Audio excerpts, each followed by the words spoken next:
Una gran cantidad de ustedes ha conocido del Evangelio en una sociedad que muestra amistad y simpatía hacia los que profesamos la fe.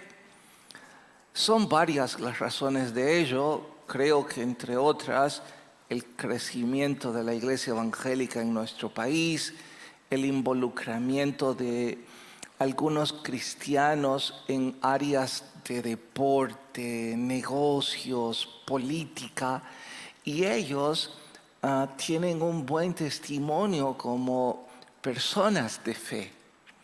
Recalco esa, entre otras muchas razones, creo, suman para que nuestra sociedad muestre amistad hacia los que profesamos el Evangelio.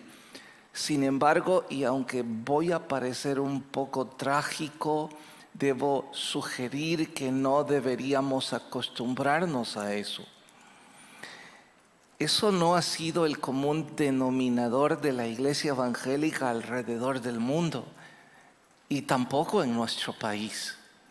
De hecho, yo conocí del Evangelio hace 30 años o más en un ambiente totalmente diferente a este. En ese entonces éramos discriminados. Los adjetivos que regularmente usaban contra nosotros eran los aleluya, fanáticos o traidores. Eso era lo recurrente. Al solicitar empleo, las empresas preguntaban la religión que practicábamos. Y si llenábamos en la casilla diciendo que éramos evangélicos, lo más seguro es que nuestra solicitud era eliminada. Como simple ejemplo, cito en el colegio que estudié, el bachillerato, de más de 1000 estudiantes, exagero si digo que éramos 6 o 7 evangélicos.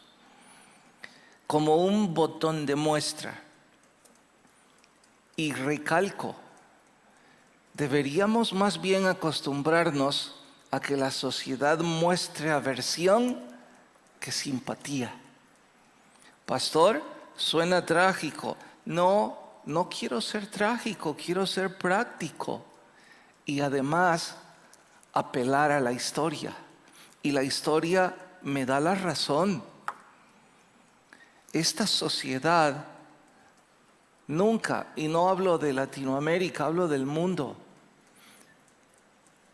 nunca estará feliz con el Evangelio. Habrán momentos muy coyunturales como el que estamos viviendo en Centroamérica que parecerá hay amistad, pero a lo que deberíamos acostumbrarnos es lo contrario. Pedro está en el pasaje de hoy animando a la iglesia a enfrentar la hostilidad que ha sido el común denominador y nos da 3 o 4 consejos de cómo nosotros enfrentar la hostilidad, porque parece que no nos preparamos para ello. Nos hemos acostumbrado a que con cierta jactancia decimos, sí, me congrego en X, Y o Z iglesia. Sí, mi fe es esa. Y quienes lo escuchan, lejos de mostrarse hostiles, se muestran amables. Bueno, insisto, no deberíamos acostumbrarnos. Y ya voy a mostrarles, entre otras cosas, por qué. No solo es el problema cultural, hay mucho más de fondo. Eso en nuestro sermón de hoy titulado Consejos para enfrentar la hostilidad. Primera carta de Pedro, capítulo 3, vamos hasta el versículo 13. Primera carta de Pedro, capítulo 3, Vamos hasta el versículo 13. ¿Listas sus Biblias? Dice: ¿y quién es aquel que podrá hacer daño si vosotros seguís el bien? Bueno, paren ahí. Oiga, predicador, ese verso parece indicar que si nosotros hacemos bien, vamos a recibir bien. No, pero no termina la frase en ese verso 13. Lea el 14. Mas también, si alguna cosa padecéis, todo cambia por causa de la justicia. Vamos a leer hasta ahí. Les dije que nuestro título es Consejos cómo enfrentar la hostilidad. El primero de ellos es tener pasión por hacer el bien a pesar de las consecuencias. Es que hacer el bien en este contexto es recibir una paliza, no un aplauso. Voy a tratar de aclarar esto. Generosidad, altruismo, amabilidad, búsqueda de la paz y otras virtudes más son aplaudidas por el mundo, ¿sí o no? Lo he de repetir. Generosidad, altruismo, amabilidad, búsqueda de la paz, ¿son virtudes que este mundo aplaude, sí o no? Bueno, y si este mundo aplaude esas virtudes, ¿por qué son hostiles con el Evangelio? Si el Evangelio, por definición, se involucra en estas cosas. No es la iglesia evangélica la que regularmente está involucrada en actividades que promueve generosidad, altruismo, amabilidad y búsqueda de la paz. Por supuesto que sí. ¿Por qué entonces mostrar hostilidad contra ello? Pero si ustedes piensan, eso nomás es un ejemplo geográfico, pastor, o un momento histórico. Bueno, ahora voy a darles un argumento más que histórico conceptual. ¿Nuestro Señor Jesús hizo alguna vez algo digno de reproche? ¿Hizo algo malo? Todo lo que hizo fue bien. Milagros, sanidades, ayuda de los pobres, las multitudes se agolpaban para ser sanados y recibir ayuda.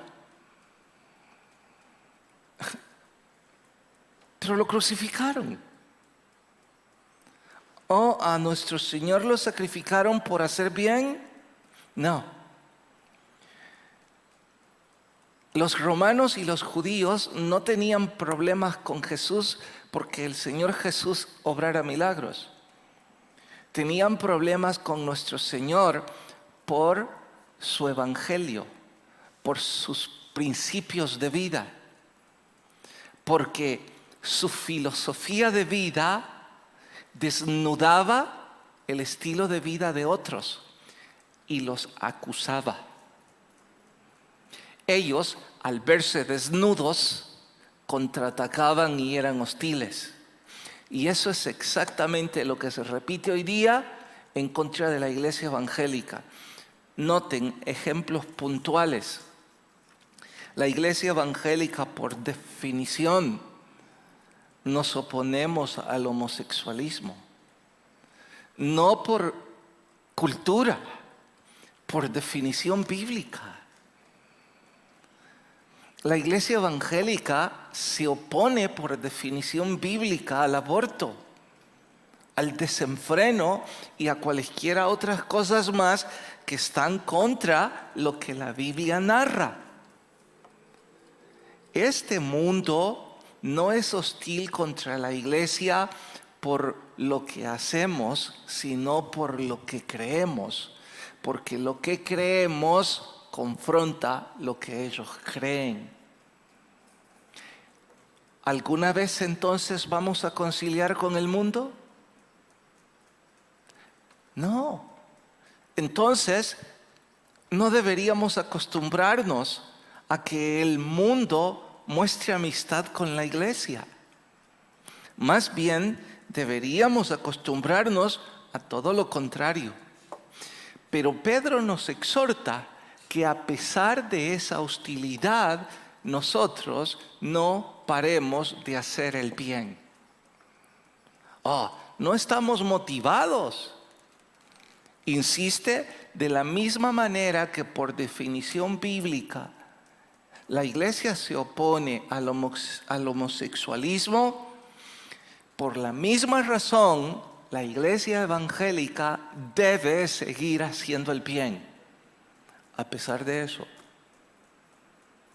Bueno, noten otro ejemplo. Yo soy quizás uno de esos predicadores que por mi bajo tono de voz y por lo poco emotivo que soy al expresarme, no se escucha pesado cuando digo mi oposición porque la Biblia se opone al homosexualismo. Pero creo que hay muchos otros predicadores que su tono de voz es alto y su oratoria es bastante más emotiva que la mía. ¿Cómo cree que se va a sentir esos dos candidatos? No mencionaré sus nombres porque a mí no me consta, solo escuché. Uno de ellos, de los candidatos que están en esa plataforma para ser electos en estas elecciones.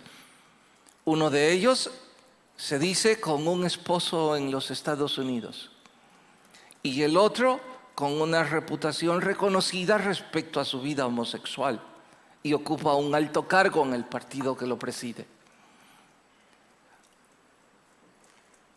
Cuando ellos, si es que llegan,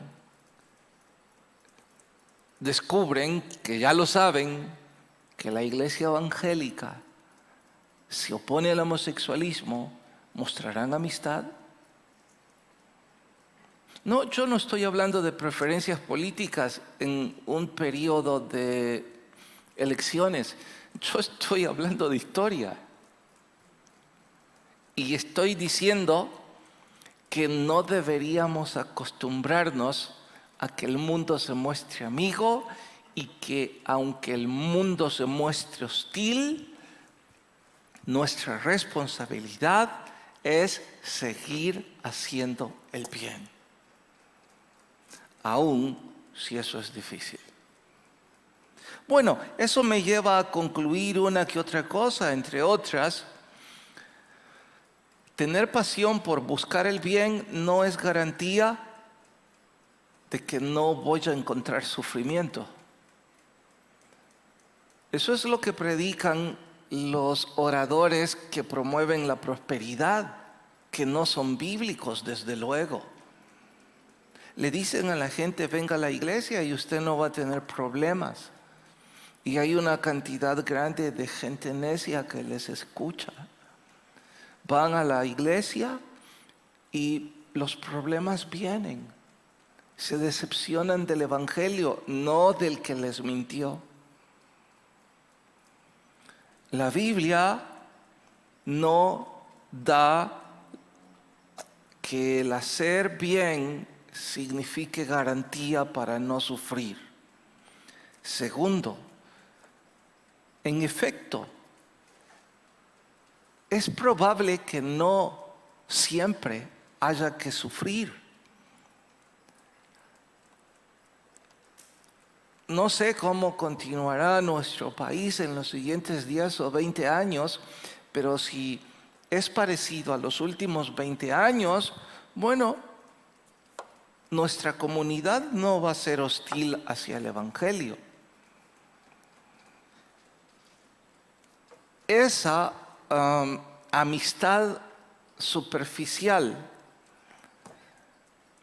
no significa que el sufrimiento no pueda ocurrir.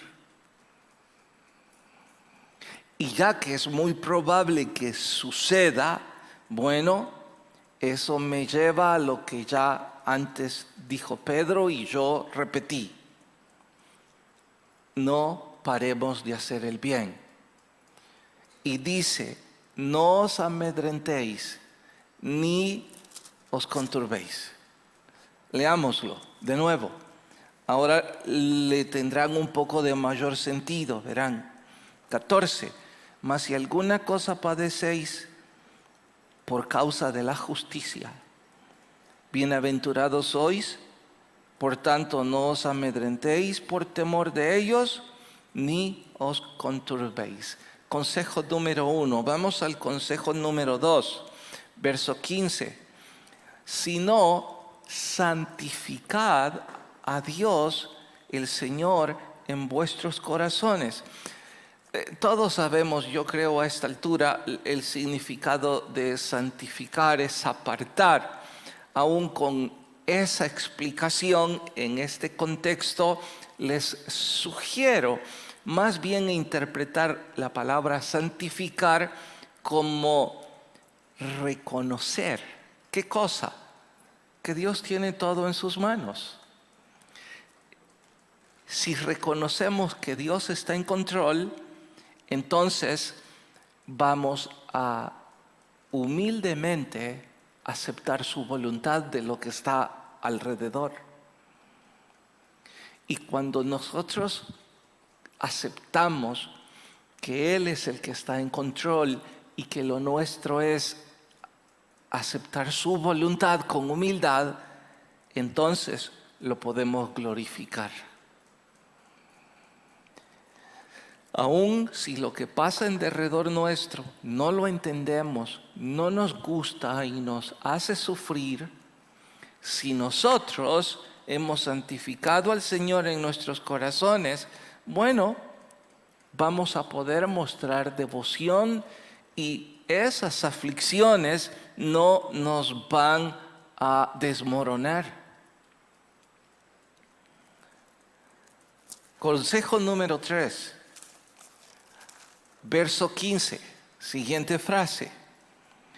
Y estad siempre preparados para presentar defensa. Bueno, hasta ahí.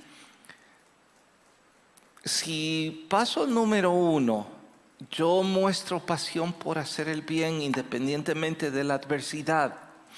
Si paso número 2, yo santifico al Señor en mi corazón y acepto su voluntad de lo que pasa en derredor.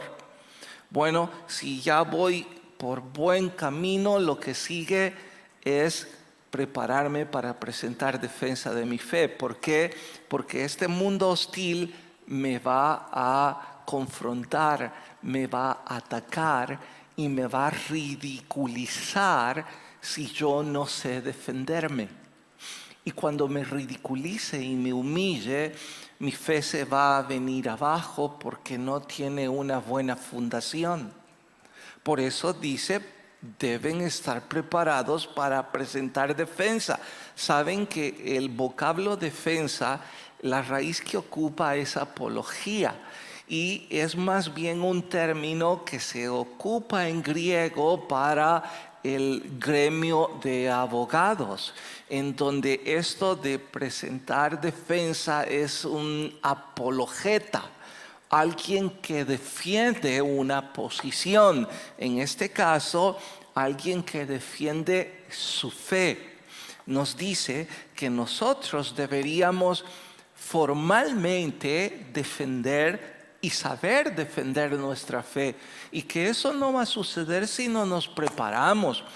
Creo que una de las razones por la que tiempo atrás se discriminó el Evangelio en nuestra sociedad fue por tanta ignorancia, por el descuido de muchos cristianos de no saber en qué consiste su fe y en no saberla defender. Quienes no pueden defender lo que creen son fanáticos. Y los fanáticos, por supuesto, que son dignos de ridiculización. Con esto estoy animándonos a todos a que nosotros debemos saber defender los principios de nuestra fe. Usted debería saber las doctrinas básicas. Si ha estado con nosotros 5 años aquí estudiando la Biblia y no sabe los rudimentos de la doctrina de Cristo en la carta a los Hebreos, yo no quiero ser grosero, pero usted califica a una persona fanática. Porque si alguien esta noche le pide que le explique lo que usted cree y usted no sabe qué responder, eso es fanatismo. De allí la exhortación a prepararse. Si es nuevo con nosotros, le animo en el canal de YouTube o escríbanos al club de lectura para que por ese mismo medio le enviemos todo el estudio de los rudimentos de la doctrina de Cristo. Pero les citaré ejemplos del fanatismo que algunos gritan: si yo no fuera cristiano, usted trabaja conmigo y usted dice que es evangélico y yo llevo un estilo de vida de desenfreno, y que usted como evangélico obviamente me está acusando. No necesita abrir la boca, el evangelio por definición acusa a los que viven en desenfreno. Entonces usted ya no me es simpático y aprovecharé cualquier oportunidad para ridiculizarle y preguntarle y decirle en medio de la reunión en donde otros 3 compañeros de trabajo están escuchando, le preguntaré: ¿y usted por qué diezma? Si usted no sabe qué responder, es fanático. Si yo le pregunto, ¿significa que por usted haber hecho una oración en una iglesia, en un templo, aún con todo el estilo de vida malo que ha llevado, ahora resulta que usted va para el cielo? ¿Quiere que yo le crea eso? Si usted no sabe qué responder, usted es fanático.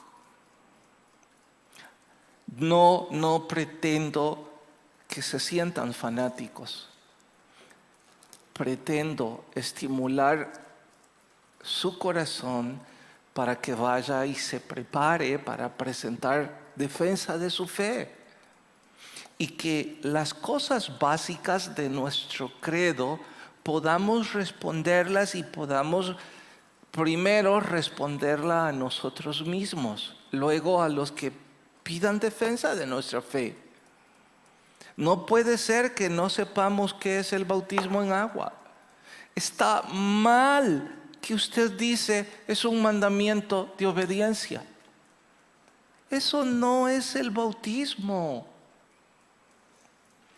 Pero para ello necesita prepararse.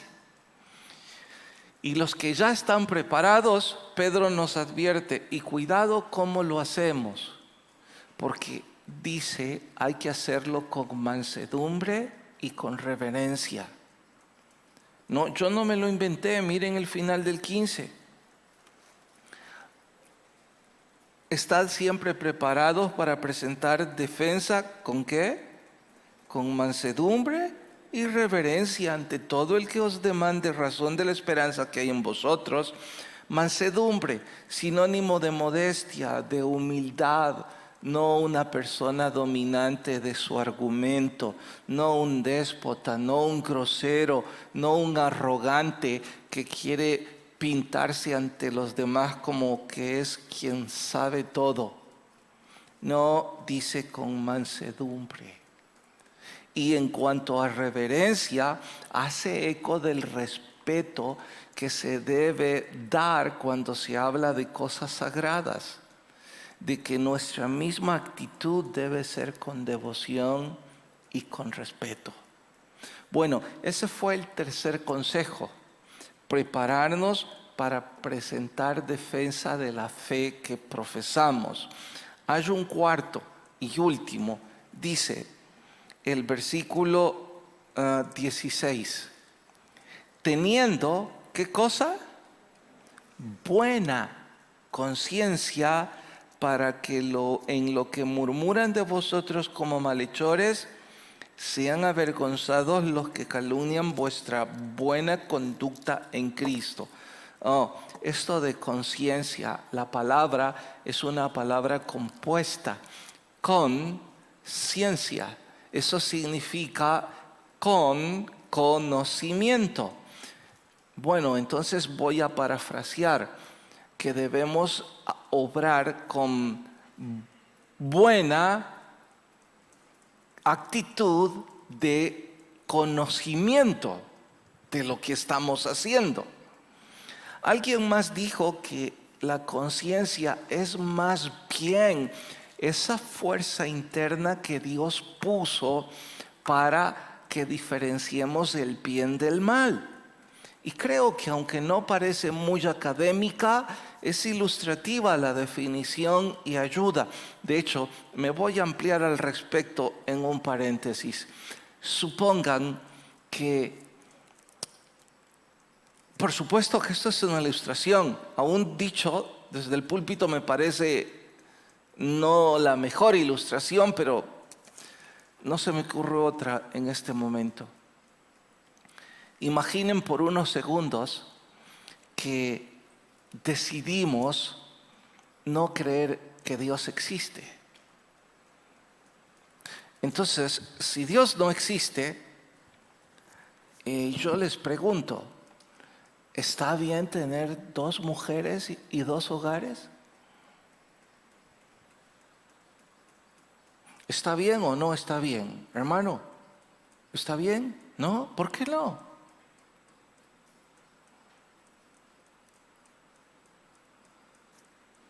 ¿Por qué no?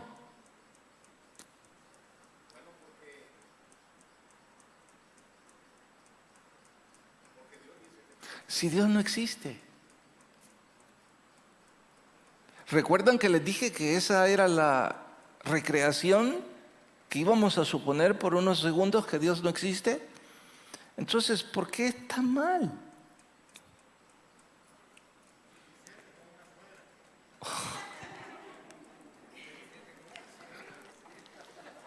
No está cerca ella, ¿verdad? Se metería en graves problemas. A ver, cuénteme, Marcelo, ¿estaría bien? No estaría bien, ¿por qué no? ¿Y qué es conciencia? ¿Y quién le ha dado ese conocimiento a usted?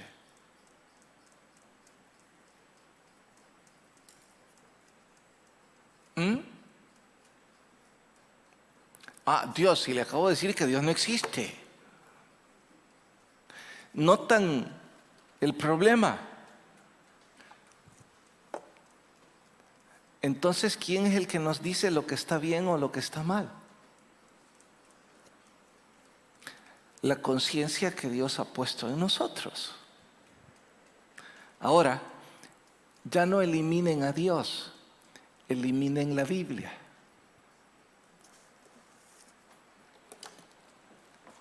Que es precisamente lo que quisieran hacer aquellos que apoyan el homosexualismo, el aborto, las guerras, etcétera, etcétera.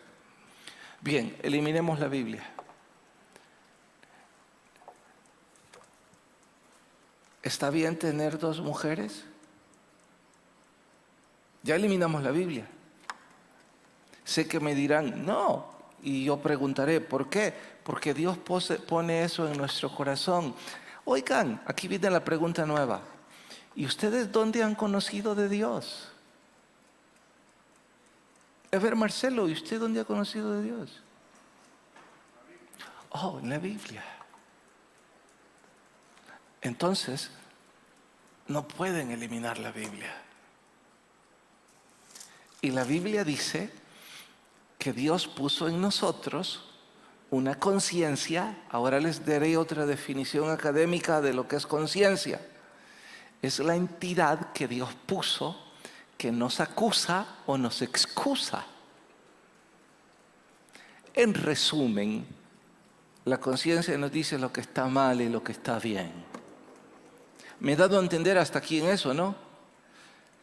¿Por qué? Porque dice Pedro que todo lo que hacemos lo hagamos con una buena conciencia.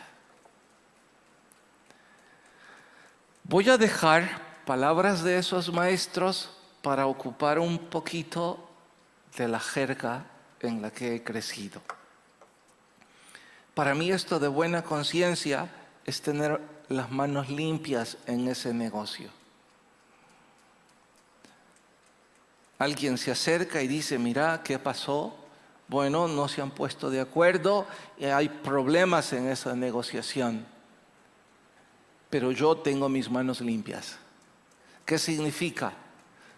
Hagan lo que hagan y decidan lo que decidan, yo estoy convencido que yo no ensucié mis manos en eso. Bueno, eso es obrar con buena conciencia. Tener mis manos limpias, tener una conciencia que me excusa, no que me acusa. Y ese es el cuarto y último consejo de Pedro para enfrentar la hostilidad. Ahora veámoslo como uno solo o más bien como un conjunto. ¿Cuál era el primero de los consejos? Pasión por hacer el bien a pesar de. ¿Cuál era el segundo? Aceptar la voluntad de Dios santificándolo en mi corazón. ¿Cuál era el tercero? Prepararme para presentar defensa. Y finalmente, tener buena conciencia aun cuando me estoy defendiendo. Esa es la manera en cómo debemos enfrentarnos a la hostilidad de este mundo. Estoy convencido que todos los que aman al Señor y quieren honrarlo, dando testimonio de Él, se van a topar tarde o temprano con personas hostiles que van a ridiculizar su fe, y usted aquí tiene 4 consejos puntuales. Los que ya se enfrentaron, no les estoy diciendo nada nuevo. ¿Saben qué es lo único nuevo? Que dirán, ay pastor, me hubiera dicho este sermón antes. Bueno, yo responderé, no habíamos llegado a Primera de Pedro.